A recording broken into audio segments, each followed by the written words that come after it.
नमस्कार, स्वागत है आपका न्यूज ब्लास्ट में। आपके साथ मैं हूं श्वेता मिश्रा अवस्थी। चलिए खबरों के सफर को शुरू करते हैं। राष्ट्रपति भवन में भारत रत्न समारोह आयोजित हुआ।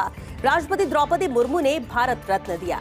4 विभूतियों को मरणोपरांत भारत रत्न दिया गया है। कर्पूरी ठाकुर, पीवी नरसिम्हा राव, एमएस स्वामीनाथन, चौधरी चरण सिंह को मरणोपरांत भारत रत्न से सम्मानित किया गया। पीएम मोदी, गृह मंत्री अमित शाह, जेपी नड्डा समारोह में मौजूद रहे। लालकृष्ण आडवाणी को 31 मार्च को मिलेगा भारत रत्न। आडवाणी के आवास पर भारत रत्न प्रदान करेंगे राष्ट्रपति। पीएम नरेंद्र मोदी, गृह मंत्री अमित शाह भी मौजूद रहेंगे इस दौरान। तो आज 4 विभूतियों को सम्मानित किया गया। INDIA गठबंधन की रैली कल है। नई दिल्ली के रामलीला मैदान में ये महारैली होगी। विपक्ष के तमाम नेता महारैली में शामिल होंगे। सोनिया गांधी और राहुल गांधी भी शामिल होंगे। शरद पवार, उद्धव ठाकरे, आदित्य ठाकरे, संजय राउत, अखिलेश यादव, तेजस्वी यादव, चंपई सोरेन, कल्पना सोरेन, सीताराम येचुरी, डी राजा इस रैली में शामिल होंगे। अरविंद केजरीवाल की गिरफ्तारी का भी विरोध करेंगे। रैली में शामिल हो सकती है केजरीवाल की पत्नी। रैली के लिए चुनाव आयोग और पुलिस से इन्हें इजाजत मिली और ऐसे में पूरा विपक्ष एकजुट रहेगा, मौजूद रहेगा रामलीला मैदान में इस महारैली में, जो कि नई दिल्ली के रामलीला मैदान में कल आयोजित हो रही है।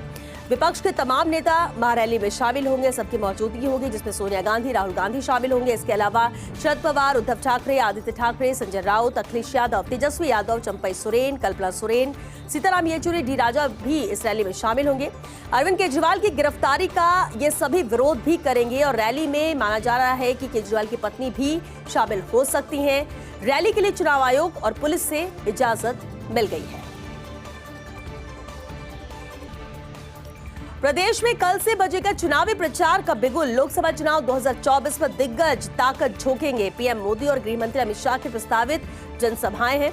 2 अप्रैल को पीएम मोदी की कोटपुतली में प्रस्तावित जनसभा, तो उससे पहले 31 मार्च को अमित शाह का जयपुर और सीकर में कार्यक्रम बन रहा है। 1 अप्रैल को अमित शाह की जोधपुर में भी जनसभा प्रस्तावित है। तो ऐसे में कल से दिग्गज जनता के बीच में नजर आएंगे, जब आमजन के बीच में अपनी उपलब्धियों का बखान करेंगे, आमजन से वोट की अपील करेंगे और अब स्टार प्रचारक नजर आएंगे जनता के बीच। और ऐसे में कार्यक्रम भी यहां पर तय हो रहे हैं, जिसमें अमित शाह कल आएंगे जयपुर।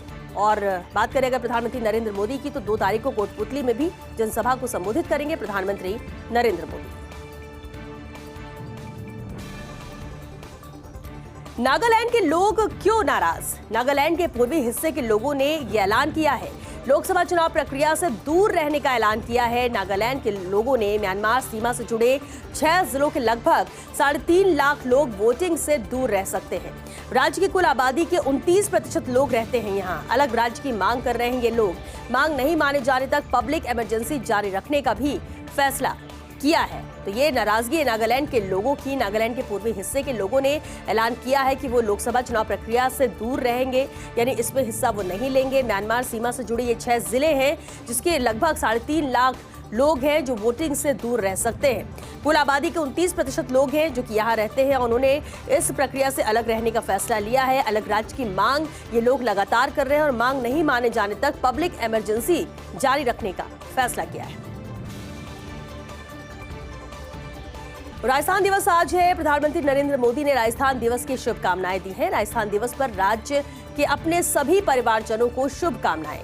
अद्भुत ऊर्जा से भरे यहाँ के लोग राज्य के गौरव की नई गाथा लिखने में जुटे हैं। विकसित और आत्मनिर्भर भारत के निर्माण में राजस्थान की भूमिका बेहद अहम है। गुर्जर समाज का होली स्नेह मिलन समारोह। बिरला ऑडिटोरियम में गुर्जर समाज का होली स्नेह मिलन समारोह आयोजित हुआ। मुख्यमंत्री भजनलाल शर्मा समारोह में शामिल होंगे। राज्य सरकार के 2 मंत्री भी उपस्थित रहेंगे इस समारोह में। मंत्री जवाहर सिंह बेढम और ओम प्रकाश भड़ाना लगातार तैयारियों में जुटे हुए हैं। गुर्जर समाज के प्रबुद्ध नेता बुद्धजीवी और पंच पटेल भी उपस्थित रहेंगे। इसके अलावा विधायक, सांसद समेत अन्य लोगों की उपस्थिति रहेगी गुर्जर समाज के स्नेह मिलन समारोह में, जिसे लेकर तैयारियां भी की जा रही है। बिरला ऑडिटोरियम में ये कार्यक्रम आयोजित होगा।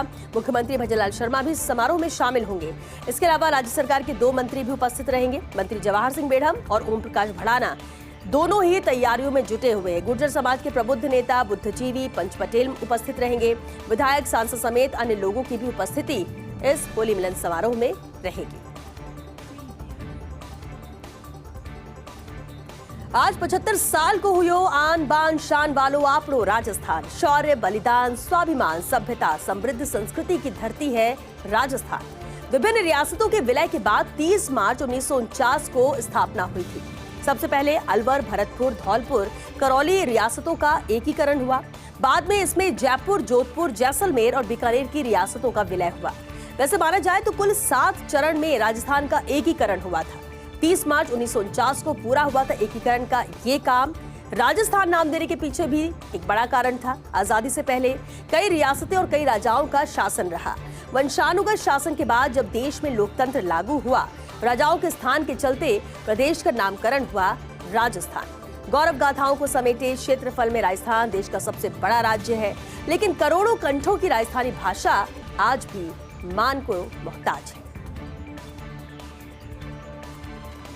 भारतीय नौसेना के सामने समुद्री लुटेरों ने घुटने टेके हैं। 23 पाकिस्तानियों सहित ईरानी जहाज को बचाया है। पूरा अभियान करीब 12 घंटे से अधिक समय तक चला। भारतीय नौसेना ने कहा, हम समुद्री सुरक्षा के लिए राष्ट्रीयता की परवाह नहीं करते, हम समुद्री सुरक्षा के लिए प्रतिबद्ध हैं। भारतीय नौसेना के सामने समुद्री लुटेरों ने घुटने टेके हैं, जहां 23 पाकिस्तानियों सहित ईरानी जहाज को भी बचाया और पूरा अभियान करीब 12 घंटे से अधिक समय तक चला है। भारतीय नौसेना ने कहा कि हम समुद्री सुरक्षा के लिए राष्ट्रीयता की परवाह नहीं करते, हम समुद्री सुरक्षा के लिए प्रतिबद्ध हैं।